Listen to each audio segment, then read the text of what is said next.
This is Crossing Us- Phase, the first podcast featuring a Christian and a Muslim talking religion and politics. My name is Matt Hawkins. I'm a former policy director for the Southern Baptist Convention, and my friend John Pinna is executive director and founder of Muslims for Muslims, an organization that can be found at muslims4muslims.org.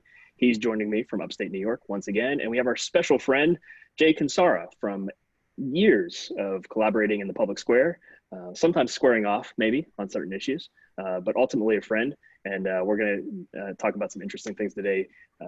John Pinna, what's up? What's going on? And Nothing. why How are we you having doing, bud? Jay on today? We really needs to do some. So Jay and I collaborated on when I was at the American Islamic Congress. We worked on a number of issues, and so a dear friend, and we started off as, I think, adversaries, then colleagues, and now I think we're friends. I can say friends and colleagues. And worked on a number of issues. It was a good example of being on really two different sides of the fence, representing the Hindu community, as you were at that time working for the Hindu American Foundation. And I was working at the American Islamic Congress, and we were dealing with battleground areas, Pakistan and so forth. And we spent a lot of time working with each other to understand the issues and get into the meat and potatoes of how we can collaborate to help our respective constituencies and help each other. So, this is a good example of how, if you don't have relationships, you can't really move things forward, agenda items forward. And so Jay and I have spent a lot of time post AIC, American Islamic Congress, working on a number of personal, professional issues. And I whenever I need a call him on something, I do. And right now, my biggest concern is I'm in upstate New York, and we have a terrible Indian restaurant up here. So I'm trying to figure out how to get good Indian food up here. Is there any agenda to get decent Indian food up here? But we're working on a number of issues over the years that probably wouldn't have moved forward if we hadn't been willing to sit down and discuss who we are, what we're about, and what we need to do. So I'm very grateful that he's in my life, and very grateful that he's participating in the podcast today. Great. Jay Kansara, welcome to Crossing Faiths. Thank you so much, gentlemen. I really appreciate the invitation, and I respect both of you professionally and admire you also as friends and colleagues. And I think we're all former something or the other. So we are past our heyday, it looks like. So now we're just going to reminisce on our good old days. The sea was angry that day, my friend, like an old man trying to return soup at a deli. Yeah, no, well, we can talk about some war stories, but I just remember us spending quite a bit of time on the reauthorization of USIRF in 2012, and the appointment of commissioners, and then of course there's always Pakistan. There's always some tomfoolery and hijinks going on in Pakistan at the time. So, but we are having you here to talk about India. But first, maybe give us a little introduction of who you are, what you're about, and your religious background, just so our listeners are aware of why we're having you here and how it fits in with the Crossing Faiths narrative. Yes. So again, my name is Jay Kansara. I was formerly the director of government relations for an advocacy organization, one of the only fully professionally staffed advocacy organizations that is solely dedicated to the advancement of the understanding and policy objectives for the Hindu American community. And I had done that work for almost a decade and was involved several years prior to that as well in that type of work. And so I've seen a lot. I call myself the Hindu on the hill. That's a good one. That's a good ring to it. There you go. Well played. And I called myself that because I was honestly sometimes the only Hindu in the room in these, large gatherings of other faith leaders. I would sit at the table with guys like Matt and John, and it would be sometimes a daunting experience. And, you have the weight of 1.3 billion people, the third world's largest religion, the weight of that is on your shoulders at these at these. No, I'm just kidding. No, it's true. It is true. Everybody looks at you and you're stuck because you're trying, they don't realize that you might have to decide on the least worst option to help your constituency to get that down the road so you can have a win down, later on. And so, Yeah. as somebody who's kind of, It was a regular negotiation of these different things, but I can confidently say I don't believe I ever compromised on my values or on the benefit of our community, betterment of our community. And we were able to move some agenda pieces along, and we were able to get it's an unfortunate topic, but one that needed to be addressed in the IRF, the International Religious Freedom Roundtable, the topic of the persecution of Hindus in across the Indian subcontinent, even including in the country of India itself, where sometimes Hindus are persecuted in their own country. And I'm not talking about that, the people say bad things about them or that they are socially ostracized. I'm talking about like life and death situations. Like these are real negotiations or real situations that people are put in on a daily basis. And we were able to bring a voice to that. I feel blessed to have been able to play a part in that. And now some of this stuff is kind of ubiquitous in the religious freedom space, which I can say I feel confident that we did something, but much more work to be done, and others are doing it as well now, and I continue to do it in other ways. Yeah.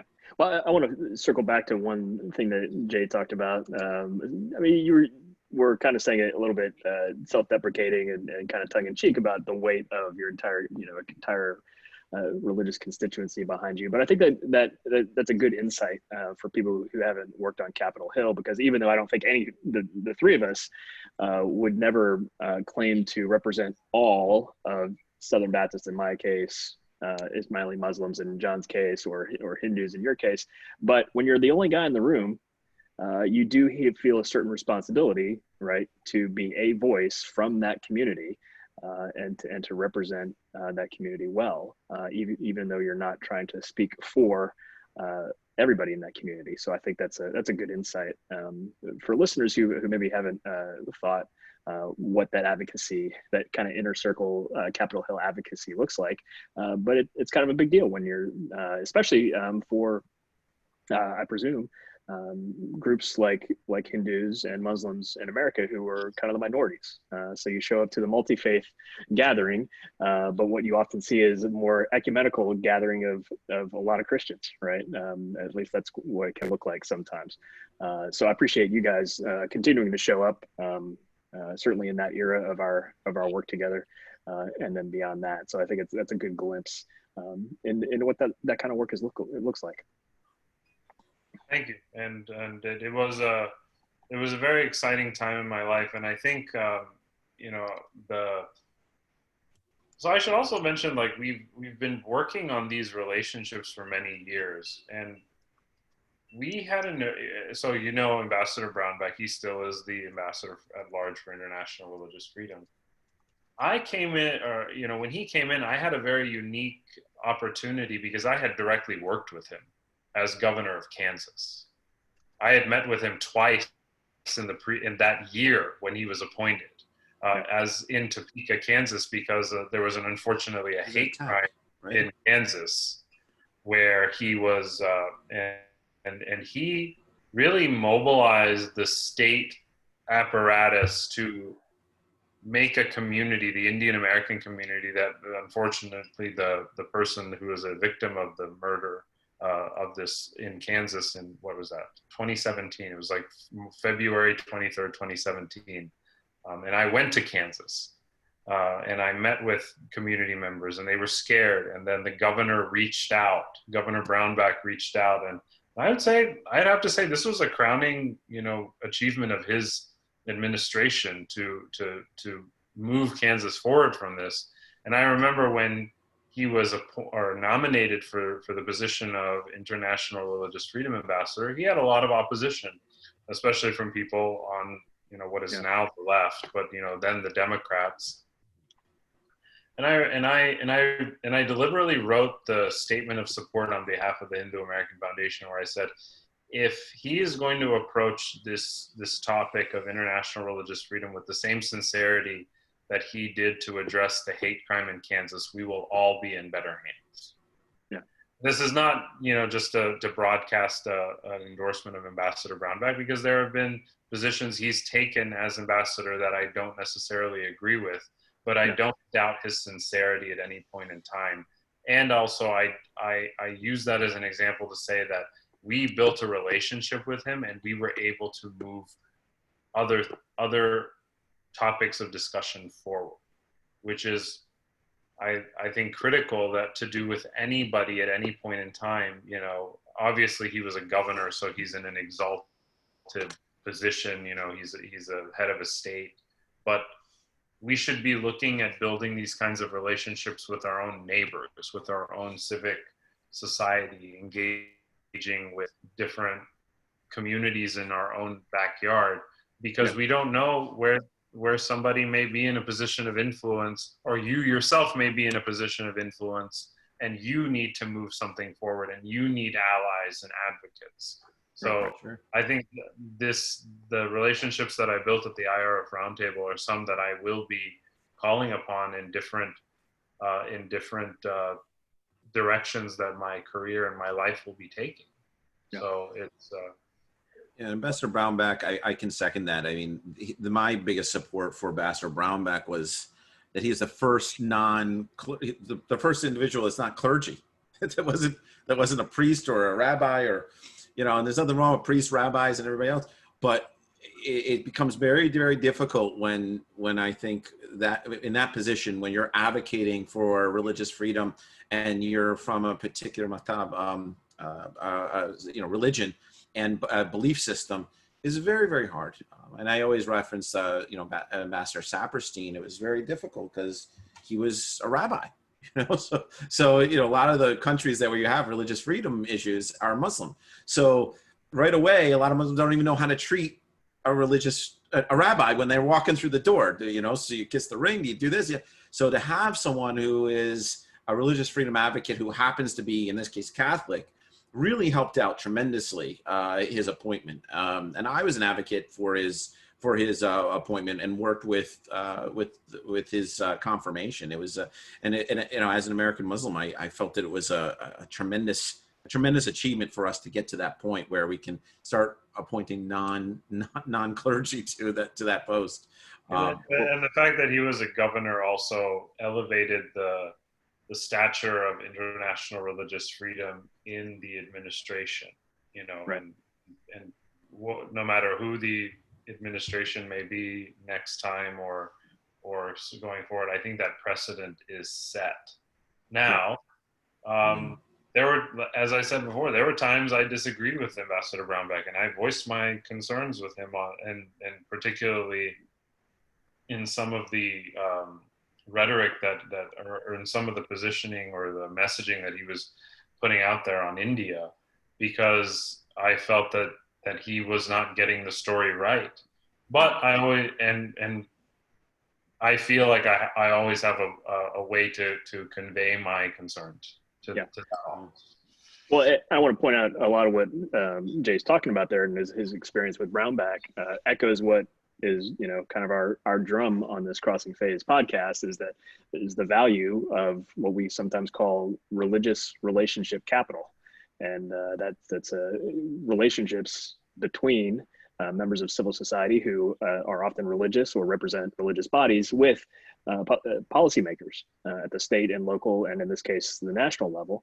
And I think what Jay's showing here is that a relationship of collaboration builds over years and builds over trust. Sometimes that trust is formed more quickly than others, but you've enjoyed once Brownback was in the national office, you've had some decent access because you and your organization had worked at the state level prior to that. And so I think some of what we see what we see particularly during these pandemic season this pandemic season, when at the state and local level, the conflicts, say in New York City, between the government and the Hasidic Jew community, and then in California between the governor and a lot of Christian churches.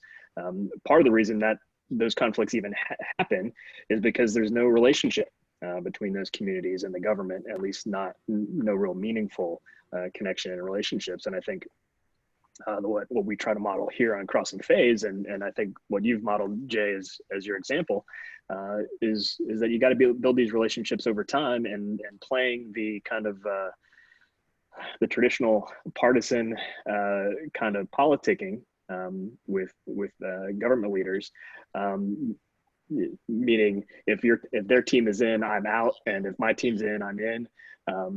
That's really kind of short-term thinking, and really over the long term doesn't serve our communities all that well. Now, there may be a time when certain communities need to cut off ties from certain leaders, and that's understandable. But by and large, I think Jay has modeled, and I've seen him and his previous organization model a participation in public policy making and influence, and regardless of who's in office, regardless of who's in the White House, regardless of who's over at State Department. And I think that's generally a wise model for religious organizations to engage in. Yeah. I mean, I used to get a lot of heat for talking to HIF, from my constituency. They used to hammer me all the time because they were representing the Ummah, the entire Muslim community, and domestically and globally. And there was always that moment where they would say, "Why are you talking to them? This is what's going on." I'm going, how are we supposed to figure out what's going on? How are we supposed to figure out how to muddle through? Because we're going to be hammering each other.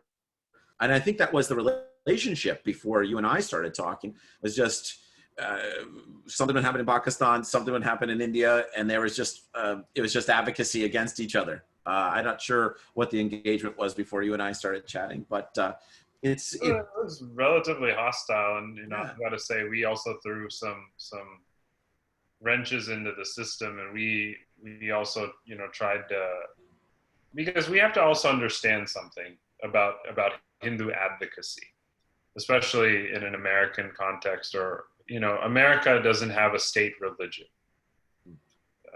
Do we all agree with that per se? Yes. America, and I'm perfectly fine, with the notion that America was founded, by Christians, the America that we have today was founded by the founding fathers, who were primarily Christian, all of them, except for Benjamin Franklin. I don't think he professed a particular religion, if I'm correct. Or maybe Matt, you know better than I do. There were Christians and deists. Well, I just know that I think scholar Thomas Kidd actually has been writing. I don't think it's out yet, but I think I'll look it up. There's a book on the faith of Ben Franklin, and I think your instincts are right, but I think some other historians have been taking a look at it more recently. And there certainly founding fathers had a collection. There were a collection of deists, and Thomas Jefferson we would never let teach our Sunday school class for a number of different reasons. But you're right. There's a sense that the founders of America were largely Christian. If we don't understand them to be Christian in the kind of salvific sense, they were certainly coming out of a Christian culture, and you're absolutely right about it. And yet they formed a government that did not endorse a particular religion. So with that sidebar, and culturally, I can say that I imbibe a lot of Christian culture into my daily life. I mean, it's just part of the living in America. Sunday is our day off, or and that's the day that Hindus in America and in many parts of the world, especially if they're working in a normal economy, that's the day that they'll go to their temple. But that's not a traditional thing that Hindu doctrine prescribes. That's a modern thing that we have to imbibe in order just to be able to function in our society and express our faith or enjoy our faith. So that being said, for Hindu advocacy, I just want people to understand, your audience to understand, that there is not a country in the world that is Hindu by constitution. Right. The Organization of Islamic Countries is the largest voting bloc in the United Nations. Right. Yeah. I don't know how many countries, I don't know off the top of my head, but it's dozens of countries, hundreds of countries that are, that explicitly state that they are a Muslim state, or, you have several Christian states. Yeah, the OIC. But before we go down this road, let's maybe we'll unpack a little bit for our constituencies. If you can give us a broad strokes about Hinduism, like what's it like? What is it to be a Hindu? Just broad strokes, because a lot of people think very, very differently about it. Like my sister, she's lived in India. She was always, our family's from the region, but she was always Arcosia, which is very south. And so she lived in Mumbai, and so I have a lot of experience with it. I know that there's always been some touch points in America, and one of the things that I learned was about after that the Indiana Jones movie, the Temple of Doom, there was Hindu persecution as a result of that, right? Indians were persecuted as a result of that movement, that movie, and so I want to make sure that there's some clarity on perceptions about Hinduism, and broad strokes, but the idea of what's the general belief system? How does yoga fit into it? So all these different things that the questions that no one really can answer unless someone like you unpacks them into digestible pieces. Sure. So the Hindu religion, as it's defined in that context, is a tens of thousands of year old tradition that originated in the Indian subcontinent, but has flourished throughout Asia, really, and is not easily definable in any one particular sentence, in the way that Abrahamic faiths are, which is, I think, what makes it such a daunting task for non-practitioners of Hinduism, or even practitioners of Hinduism, frankly, to be able to define this. Hinduism is a very unique religion. There's not a single founder. There's not a single text that is all defining or all encompassing, or that every Hindu looks to that text as the end all be all of their religious practice in the way that, let's say, Abrahamic faiths do, and even other dharmic faiths. Dharma is a key concept of Hindu faiths, and from Hinduism has emerged other faiths that do have singular founders that are more modern in terms of their when they were founded. I mean, even though like Buddhism was founded well before Christ, or at least I don't know the exact time. I don't want to misquote myself, but Jainism, Sikhism was founded well after Christ. Jainism was founded before, but they have central figures that are the founders of their religions per se. Hinduism does not. Hinduism is a collection of ideas, but there are defining features within these collections of ideas and practices that are prevalent throughout the subcontinent. Some of those being the belief in the four purusharthas, or the four efforts of life, are dharma, which is to live righteously, to imbibe one's duty; artha, which means to amass or to work, to perform one's dharma, to get earthly means, to get wealth, to accumulate wealth in order to live one's life, etc. Kama, which means to play out one's worldly desires, whether that be to get married, have a family, buy a nice car so that you can drive yourself to work. So there are and then moksha, which is the ultimate goal of any human being, is to shed this life, this human body, and attain oneness with the divine. And there's a whole plethora of different ways that Hindus can do that, or how Hindus may do that. there are several schools of thought. And one of the other, and that leads to one of the other defining features of Hinduism is the belief in reincarnation, that this soul is this body that is a temporary host to our soul, which is an eternal being, and that being can be manifested in different life forms throughout this earth. But the human life form is the most precious because it is the life form through which we can communicate with the divine.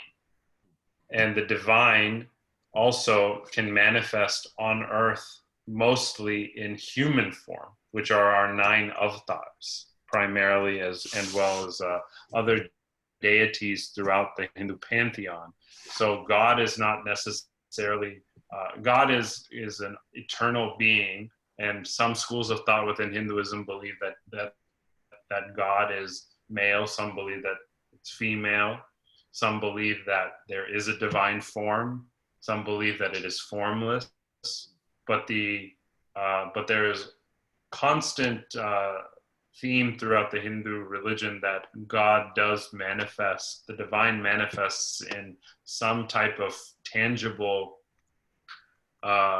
form, and the most popular of those are human deities, which are the avatars, as I was saying, the incarnations of the divine in human form, and we worship those. Now we worship those in the forms of deities, which are made of stone, wood, marble, picture, whatever. But those are depictions of the divine that we hold to be just as sacred as anything else. So Hindus, they worship in mandirs, they can worship at home. Many Hindus have home altars. We celebrate festivals such as Diwali, which is the festival of lights that's been equated with our Christmas. Again, we live in a Christian cultural context, so we equate things according to our, the common denominators.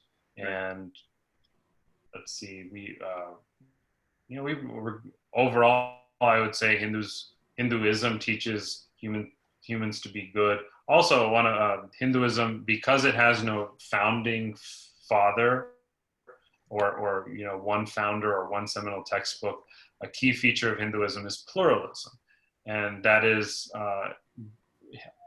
I've been told that Hinduism is the only religious tradition that explicitly states pluralism as a defining feature, as a defining tenet. So in the Rig Veda, it's said ekam vipraha bahuda vadanti. Ekam sat vipraha bahuda vadanti. The truth is one, but the divine may define it differently. And that is all, that it's kind of, it's very similar to the US motto, e pluribus unum. Well, it's this is one of the good lead into that the religious diversity of India is vast. There's and maybe you could speak to the religious diversity, because there's the Hindu population, right, which is diverse in itself as the beliefs in the various different texts, and then whomever you may or may not worship and so forth. But then there's the indigenous population. There's a Christian population, a very strong Christian population that comes from the priesthood of Thomas, right? Wasn't he the guy that popped into India? And then yes. Go ahead. In India, but maybe you could talk to a little bit about who they are, rough numbers, just give people broad strokes so we can digest and express the diversity and the identity of India in the context of pluralism. Yes, so India is a country that has 1.3 billion people. Based on India's census does account for religion as a check mark box that they ask their citizens to take, because India does provide considerable accommodation to religious minorities, particularly the Muslim and Christian minority in civil service positions, schools, etc. So 80% of India based on the census, approximately 80% defines themselves as Hindu. That can also include Buddhists, Jains, and Sikhs. And, that's a whole other topic, whether they should be counted as separate or not. I personally think they should be counted as separate, because if they define themselves separately, that's fine. Okay. But these are, long discussions. India is the second most largest Muslim population in the world after Indonesia. Most people don't know that there are more Muslims living in India than the population of Pakistan itself, or at least the last time I checked that. But these about 200 million. I that's the one I always say that. I don't know if that's true, but at this point I always kind of say there's about 200 million Muslims there. It's the largest population, and as someone who advocates, it's one of those things where I always try to keep an eye on that population, only because they're always trying to advocate for, particularly in this climate with India, whether or not their rights are being curbed. And we're not going to do a deep dive into that business, but the idea is that it's one of the largest Muslim populations on the planet resides in India, and it's a flourishing community. Absolutely, and they some of the most affluent Indians, like I'm talking about billionaires, are Muslim. Of course, the spectrum is vast. Some of the most impoverished people in India, because India is a developing country, are Muslim, but then the same goes for any religious community, including Hindus and Sikhs and Jains and Christians and so on and so forth. Well, you have a strong Zoroastrian and Jewish community there as well. Right, and so as India is a defining Hinduism, one of the defining tenets is pluralism. India has also been a home of refuge to religious communities from across the region. So the Zoroastrians, as they were being persecuted out of Persia, in Afghanistan, and etc. They came to India's shores, and they have, unfortunately, their numbers are declining, but that's simply due to lack of population growth within their community, and also when their community members marry into primarily Hindu families, they are no longer identified as Zoroastrian, so their community is being diluted that way, or their population, so to speak, is being diluted. But Jews in India, India is one of the only countries in the world that has never had an indigenous form of anti-Semitism. And there's no derogatory term for Jews in our language that I know of, or that it doesn't exist. And Jews have set up, major centers of industry, of commerce, and religious sites in India, primarily on the western coast because of the trade with the Middle East. But there are tribes of the Jewish community that are in other parts of India as well, particularly in Calcutta and in the Northeast. Calcutta was a major trading port of the Indian Empire, of the British Empire. So that's probably why they were there in significant numbers. And it's a beautiful amalgamation of all these cultures, and it's just India. But the defining, just as I was saying, and this is the point I was trying to make earlier, just as I am just as comfortable as in a culturally Christian environment, I am all religious minorities per se in the Indian context oftentimes are just as, or I would say most of the time, vast majority of the time, are just as comfortable in a culturally Hindu context, because being culturally Hindu does not preclude you from being a Muslim, from being a Jew, from being a Christian, from being anything else, or being an atheist for that matter. But there are certain cultural norms of a society that are they're part of daily life, because you have tens of thousands of years of civilization that is the foundation for what is today the world's largest economy. And so that's going to be incorporated in the expression of Indianness Well, it's a struggle that we're dealing with now, like in America, right? So we come from a Christian sort of narrative, and religious minorities within the country are struggling with their identity and where they fit in with that Christian narrative.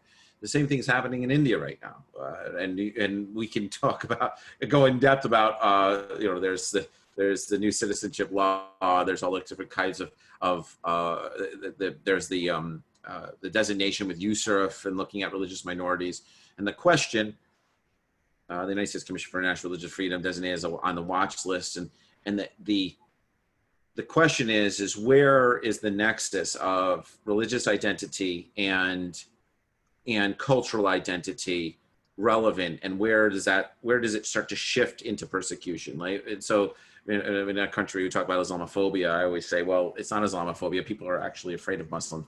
So the challenge is that we need to kind of figure out and unpack why, and then make sure that the Muslim population is being able to accept and advocate for their rights and their just citizenship in America, along with other minorities. And there's a struggle that's happening right now in India. Right, so the different religious populations This is not a new phenomenon. Right.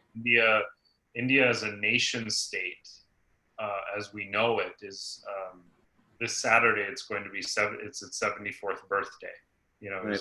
Which is profound. 74 years. It's a very young country. Right, and it's about as old as Israel is as a nation state. However, Israel is a civilization. Right. The Jewish, state is a civilization, and I'm unequivocal about that. Just as Hinduism is a civilization, there is a culture and a spiritual heritage that defines India. Otherwise, India is just another place on a map. But without understanding these defining features of the culture, it's impossible to understand India for anybody. And so let's unpack a few things. In my work at USIRF, in my work at HAF, we often, I think every year we said that USIRF's rating on India is bogus. And it boggled my mind. So I said that India has never persecuted Jews, gave Zoroastrians refuge, also gave Jews refuge. We gave the Dalai Lama refuge. Right. Well, contextualization, one of my passions is always contextualization, right? So taking Western concepts, this is my industry, is taking Western concepts, translating into collective cultures in an Islamic context and the reverse, right? So it's contextualization of these. Google Translate, in other words. Yeah. And there needs to be, you need to have that cultural construct to translate what's going on. I always say that international religious freedom is a great concept, and it does exist in Islam. The problem is it exists in multiple places.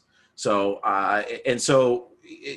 translating that into the Pashtunwali code in the Pashtun society in Pakistan and Afghanistan is very, very different than just walking in and saying, you guys aren't doing it.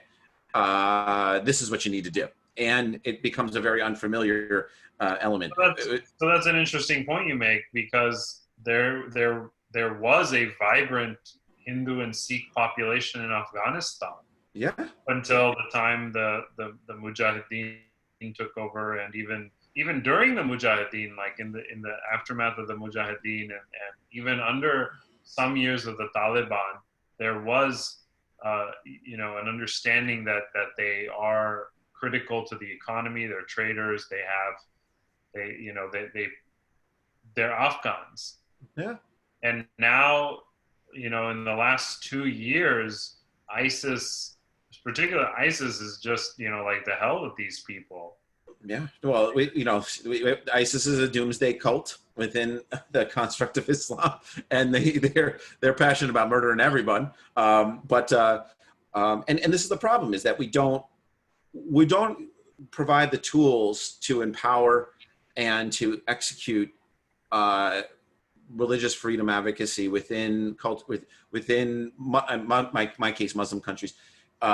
appropriately. And the problem is it becomes something that's foreign and outside, and that the local population doesn't really understand. I mean, I know that it's like when I was talking to my friends in Iraq, they're always saying, well, whenever we had the Jews were there, the Christians were there, we would always just celebrate their holidays with them. We never really, everybody celebrated the holidays when they came around. Now it's very different. And the question is how and why. And I think that India struggles with a post-colonial past, not as much as I think other countries do. But I think that there's a challenge because we get these designations, and in many cases we feel as someone who is representing that larger constituency globally is arbitrary or comes from a lack of understanding about how things are going on in country. And you know, one of our biggest collaboration points was this between HAF and AIC. So I think where the broader, and this is reflected in mainstream media, you know, exhaustively, these misperceptions about India's Hindu identity and you know, they make it very clear that India is not supposed to express a strong Hindu identity, yet those same standards are not applied to members of the OIC. That the OIC, the defining feature of a member of the OIC is that they are a Muslim country. Right. I don't see any of the mainstream media, you know, actively, you know, calling for Pakistan to remove the Islamic Republic from its name, from its official name. I just don't see that. And there is most certainly a double standard with this. And I can tell you, Hindus are becoming more and more assertive in their identity here in the United States and elsewhere, where they just don't give a damn anymore. And I think that's the right way to go, because we're never going to be able to necessarily convince, you know, the Rana Ayub, who's a, you know, global opinions editor of the Washington Post, or, you know, somebody at the New York Times that writes, writes ad nauseum about, you know, how India is becoming a Hindu theocratic state.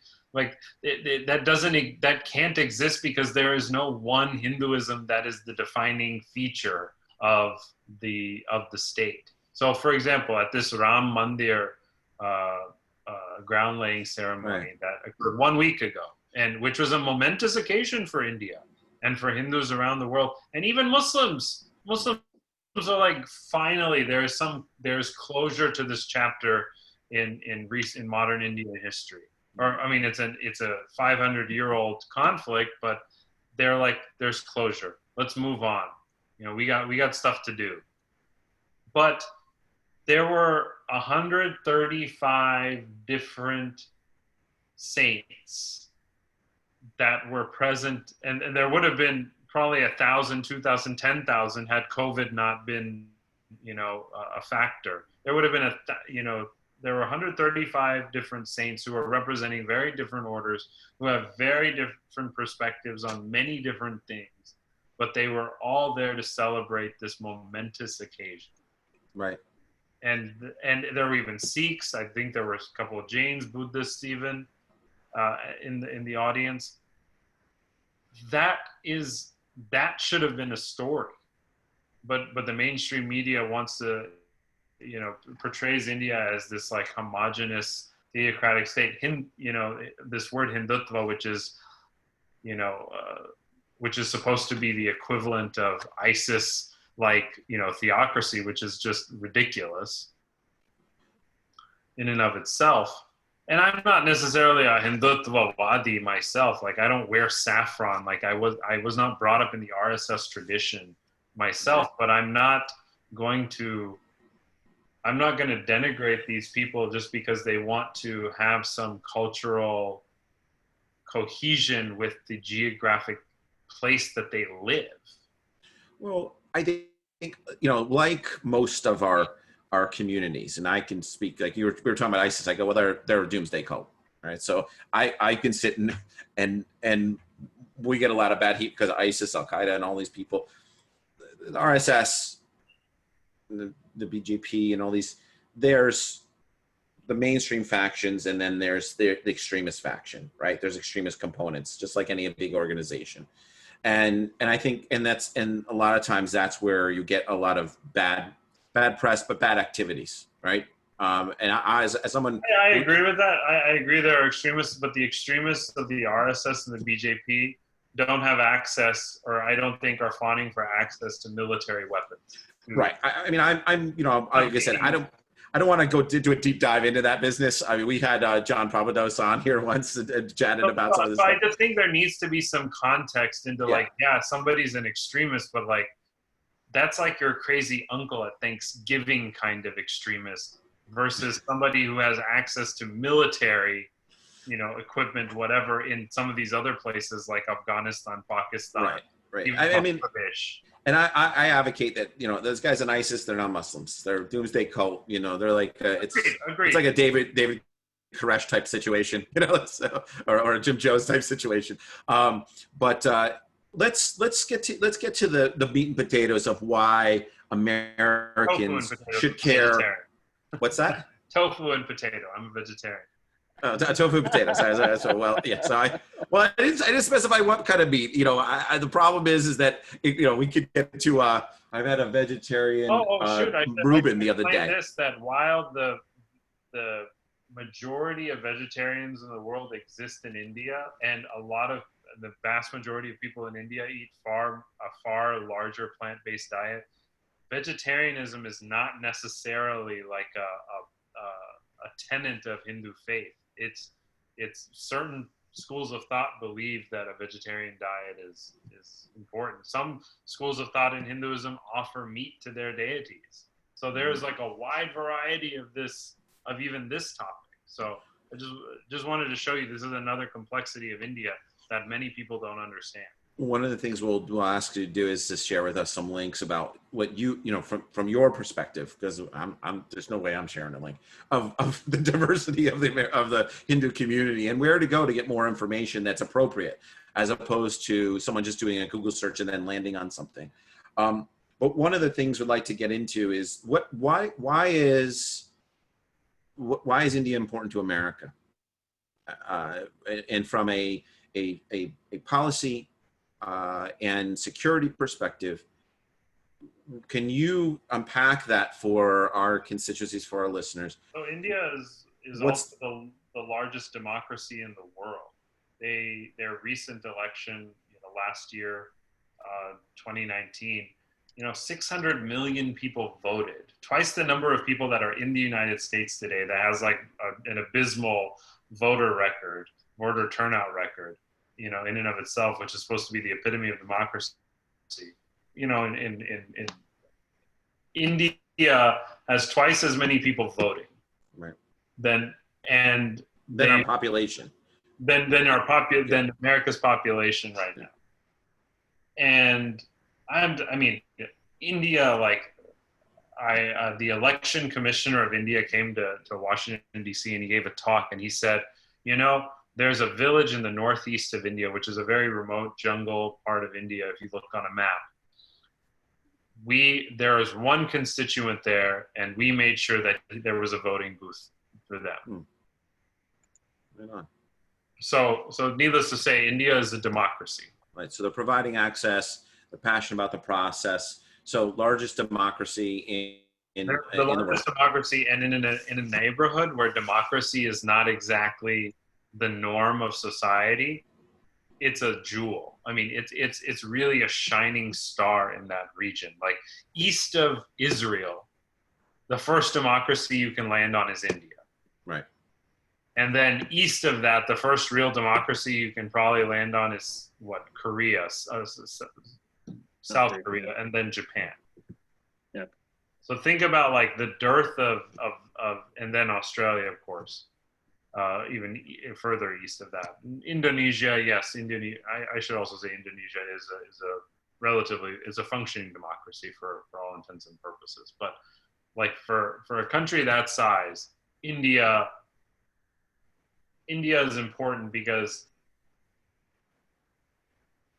India is the only counterbalance we're going to have to China in America. And now that's become like the topic of discussion is how do we combat China's predatory tactics, whether that be in digital infrastructure or even, territorial, as China tries to take over the Eurasian landmass, and they're, persecuting Uyghurs, they're persecuting the Tibetan Buddhists, they're persecuting, anybody who does not conform to the Maoist socialist agenda. So they have the one China concept, so where they sort of indigenize all these countries by saying they were all traditionally part of China, and then are projecting force, soft and hard power through aid and military power. And so now you have this country, India, that's a democracy. There cannot be necessarily a one India. India also has, dozens, hundreds of languages that are spoken. Each state of India has its own language. Most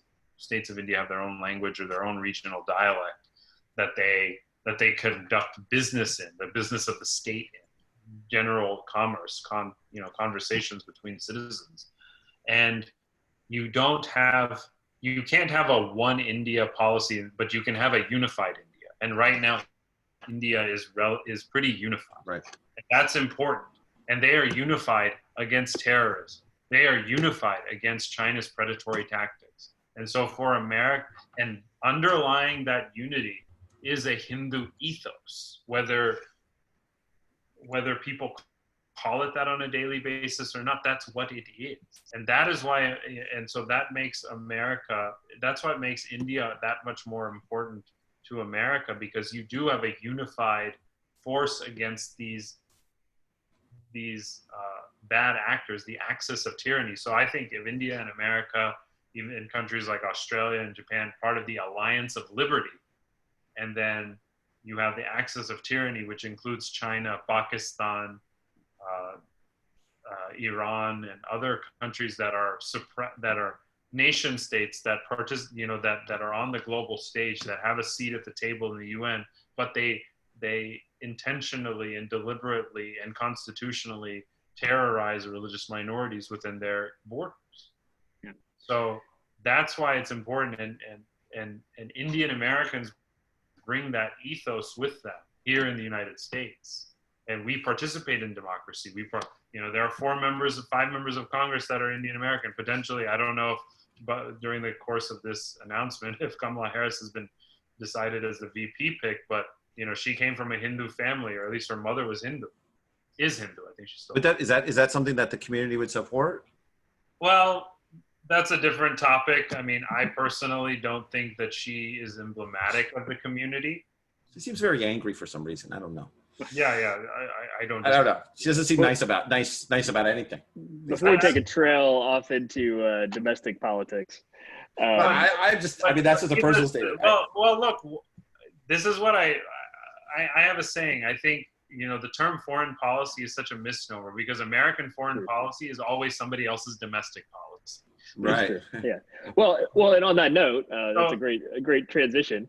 So in the same way, I think because other American domestic policies are now also somebody else's foreign policy. And so like the Indian American community and its success here is a factor in India's foreign policy. Right. And and so these things cannot be divorced from one another. Yeah. So in previous programs, we've discussed some critical issues with respect to India, and I think John might agree with me that we're talking about these kinds of topics where multiple things can be true, right? So India can be a high point of democracy in the Eastern Hemisphere, as you described, and a lot. Yeah, pluralism, both pluralism, both spiritually in the spiritual context, and pluralism in the practical living together context, right? And yet we've seen headlines and talked about issues of Prime Minister Modi and these so-called citizenship laws that were passed several months ago that don't look like they're trending in a helpful direction for the sake of that pluralism. So like, what's your response? How would you suggest we think about those things and read those headlines? I knew you were already critical of of news media coverage, and I think there's something to be said there. So I think you're right. There news organizations and some media will criticize trend lines in India that they wouldn't criticize for, say, Muslim nations or even Christian nations, kind of Christian nationalist nations. So how would you help us make sense of all that? So Matt and John, as advocates on the IRF roundtable, you know very well the Lautenberg Amendment, right? Yeah, worked very, very, very hard I've used the Lautenberg Amendment on a lot of different things. So in 2 lines, can you explain to me what the Lautenberg Amendment did? Well, the Lautenberg Amendment basically allows for persecuted individuals or persecuted peoples. Well, it originally was Jews to be extracted out of a persecuted environment in Russia originally, but then was broadened to the rest of the world. And it's ended up not being just Jews. Any persecuted peoples then could be advocated for and then come to America or elsewhere as a result of religious persecution within their countries. I mean, essentially. But the original intent was, the reason why the amendment was written was because Jews in the Soviet Union were persecuted and they needed a place to go. Right. I mean, yeah, essentially it was applicable to Jews in Russia, but then was broadened to not just, was broadened to the rest of the world and not just Jews. Yes. So the Citizenship Amendment Act did the same thing for non-Muslim religious minorities because they are subjugated within right there's your issue. You just should have called it the Lautenberg 2.0. We've tried to do that. No, that's the problem. We get crapped on all day by our friends at the round table, and you know. You're getting savaged. You're getting savaged on the round table. And you know, I've lately kind of taken a back seat, or I've not been participating in the round table. One, I don't necessarily have an institution that I'm representing, but even as an individual, I just feel that if my voice, if you know, my perspective is not going to be given validity, or is not going to be given, you know, an equal footing or an equal whatever, then I don't see like the need to in a shouting match. But the CAA, well, it's very different when you have a constituency behind you. I feel the same way. Just so you know, when I was at American Islamic Congress, I had the constituency behind me, so I advocated on their behalf. Right now, and for years, I didn't have that because when I left, you know, like HAF participates in its own way there, and I know they're doing good work there. It's just we all have to we all move on to different things at different times in our lives, and we come back to certain things as necessary. But the CAA, these people don't have anywhere else to go. They would only go to India. Hindus in Afghanistan, just like what, a month ago, 2 months ago, there was a terror attack in Afghanistan, and this community, it's like actually in March, right at the beginning of the COVID lockdown, an ISIS member, and unfortunately, I have to say that ISIS member came from India. He was originally from a state of India called Kerala, which is known for its as a bastion of communism. The Communist Party actually has major stakes in the state government. Really? Okay. So the nexus between communists and Islamists, we can see that playing out on the streets of different American cities here. Oh yeah, and throughout the MENA region, we deal with it all the time. Yeah. So. And so those same nefarious forces have been playing a destabilizing role in India for decades. I mean, there are communist parties that actually hold seats in parliament, in India's parliament. And there are the extremist elements of those which have been declared to be terrorist organizations.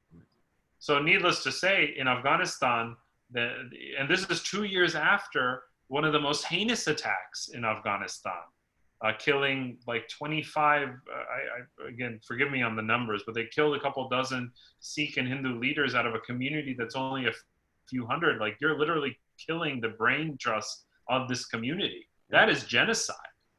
That's real genocide. They have no other place to go but India.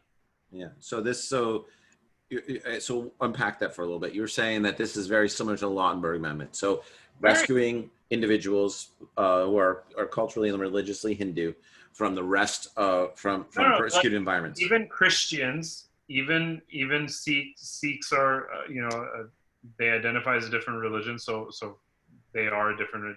But Christians in Pakistan can seek refuge in India. We've worked on these issues, Asia Bibi and others, right?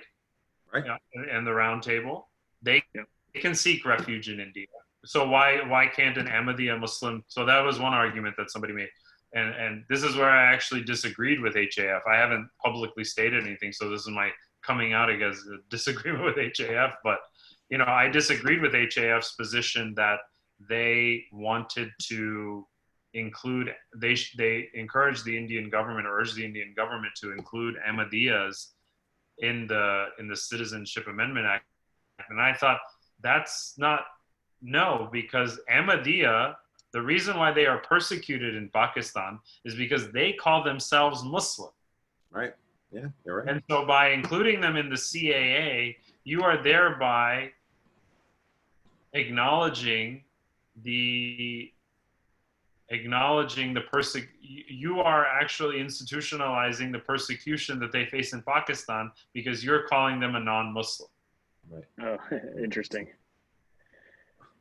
So needless to say, I know we've veered off into all sorts of different tracks, but this is an example of how complex it is to really, the nuance of what the Citizenship Amendment Act is a lifeline to Hindus, to persecuted minorities in countries that, unfortunately, by their constitution, are now. These minorities can never aspire to be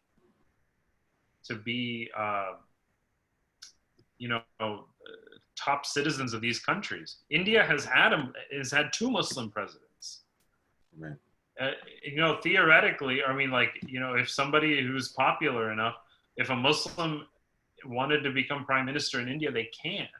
They can run for open seats in parliament. They don't need registered seats or reserved seats for them to run in parliament or in any state assembly or anything like that. They can run on a ticket. Right. There's no constitutional barrier to that. There are constitutional barriers to that in Pakistan. It's like literally written into the damn constitution. Right. And in Bangladesh, Bangladesh is not as egregious as Pakistan, but unfortunately Islamist parties have made it virtually impossible for Hindus to rise to positions of just to live. Well, I want to be careful. We're not going to get into the difference between Pakistan and India. We know that we can go down that road. But to get back to the point that USIRF labels India a CPC is just absolutely ludicrous to me, and it makes me wonder. It makes me question whether they should be paid by the U.S. taxpayer to do whatever they do. I don't know what they exactly do anyway, except for write a report. But the justification for that? Well, so the justifications that they use, the top three justifications that they use, religious persecution, this idea of exclusivity, it violates the core tenets of USIRF, the International Religious Freedom Act of 1998. When you say, how would you just unpack that real quick and say, okay, it's not religious persecution because we're providing the same mechanism as the Lautenberg Amendment for religious minorities in persecuted environments. So that's one, right? Two, you're saying that the Hindu majority, and we talked about that, like what's included as Hindu may not be Hindu, whether it's the Jains and so forth. But I don't want to get into that. Because it's a Hindu refuge, why don't we just call it that the appropriateness within the Hindu community as what's considered a majority feels that this identity is important not only religiously but culturally and as a political combine. And then three, that there is, even though there's religious minorities, there's religious communities in India, those religious communities, and we know they're advocates. I deal with them all the time. Some of them were my clients, right? So, they're the counter narrative that this is all bad, is that even though there might be religious persecution within India, these communities are still flourishing and they have an identity and have representation and can participate in government. And many of these issues are like localized issues. We're gonna get a lot of heat for saying that, that. Like everybody's gonna say, I'm in the BJP's or RSS back box for saying that. But I'm just, I want to just make sure I understand, and that our community understands, and particularly Matthew's community understands, that there's this controversy that's going on, but you're aligning it with the Lautenberg Amendment, which is persecuted Jews in Russia, that was brought into persecuted Jews everywhere, that was even brought even larger to persecuted religious minorities, and it really is the mechanism to bring refugees in this country. And there are special mechanisms for persecuted Yazidis and Christians to come to America as well, right? And that's something that the Trump administration should be absolutely, given credit for. That they mainstreamed the persecution of Christian minorities in Middle Eastern countries. Right. They're taking a lot of heat right now because there's not enough Christians coming from those countries to America. There's not enough of anybody coming into America right now. They've tanked the refugee program, which I've been critical about. In all fairness, we don't get to go anywhere right now either as Americans. Right. This is true. But even pre-pandemic, the general move, maybe a topic for another time, is our great my great disappointment in the current approach to refugee care from the U.S. And those are fair conversations that we need to have.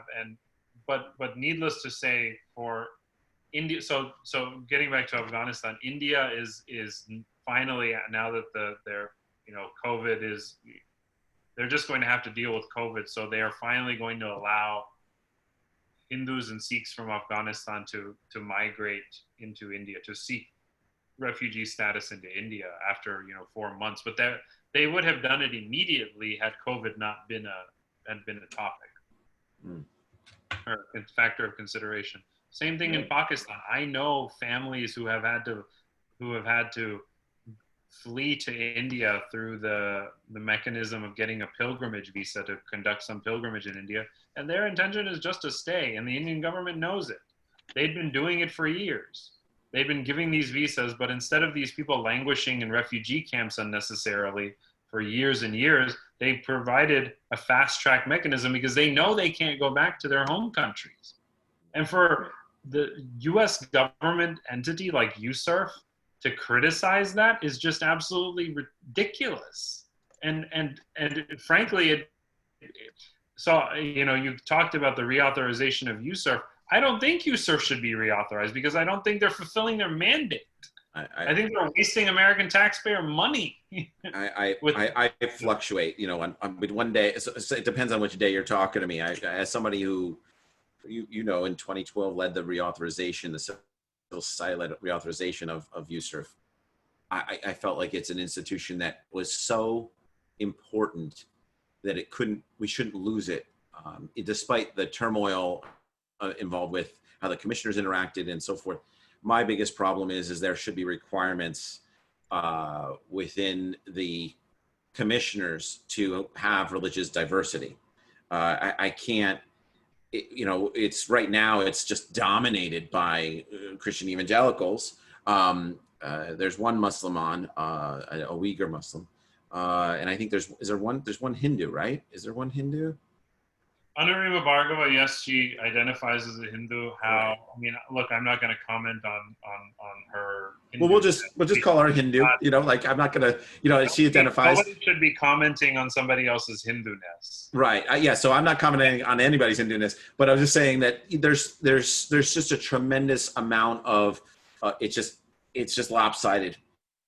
And I always say, how can someone advocate for religious freedom in a Muslim country if they don't understand Islam and what's going on in Islam?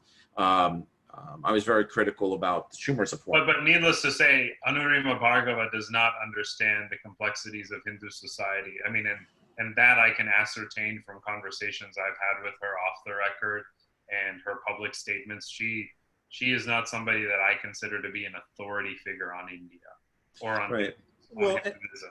And there's a Uyghur Muslim political appointee because she had connections to Pelosi, right? Through through her domestic work here, which she did some, good work. I may not agree with everything she did, but she has a body of work, and she was trying to translate that to situations and contexts that, frankly, she's not qualified to.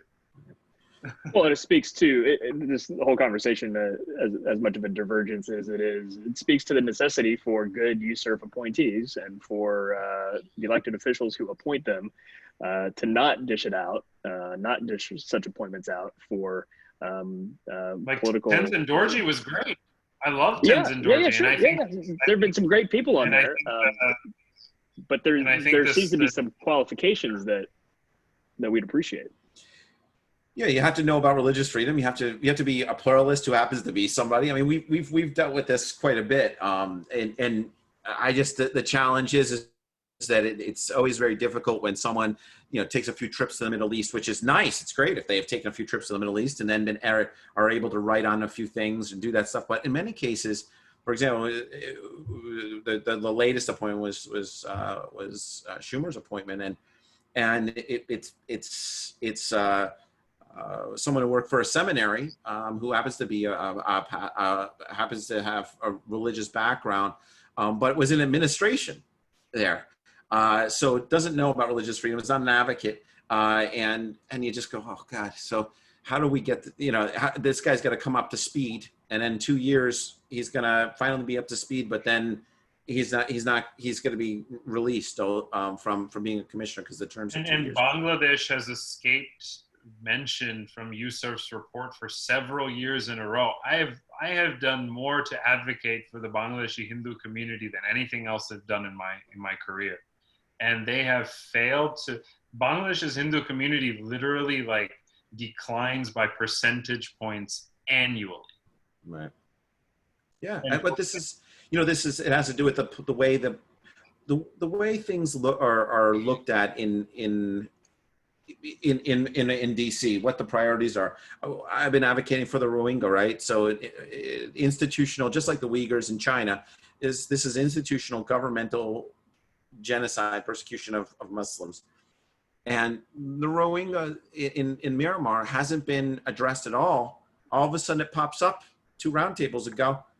Got some persecuted Christians up north. We really need to deal with this issue of persecuted Christians. 15 province, right? Yeah. So we really need to better deal with the persecuted Christians. And I'm like, we've trying to advocate for this community now since all the way back Years. when Saperstein was the was the ambassador at large for the international. We're talking about Rohingyas when I was in DC. A wrinkle in the Rohingya issue is, unfortunately, Rohingyas are actually an ethnic community. The vast majority of them happen to be Muslim, right. But there are also Rohingya Hindu. And there was a group of Rohingya Hindu, like 90 of them, that got murdered by ISIS factions within Rohingya camps. Right. So it's like I said, it's complex issue, and these aren't even things that get on the radar screen because of the lack of contextualization and understanding of the nuances of these communities and how they're functioning and where they live, and what they need in order to survive. But yeah, this has been good, gentlemen. I hate to start to try to wrap this up, but we've gone a little long, and yes, I really appreciate it. So thank you for giving us so much for your time and insight, Jay, and for taking some heckling from that. Actually, I was hoping. Well, hey. That's fine. Well, I know, Matt. One of Matthew's burning desires is what? What's your burning desire from Jay before we let him go? No, I think I just wanted to make sure that we gave him an opportunity to. I think we did to respond to some of the Western and American criticism of India as of late.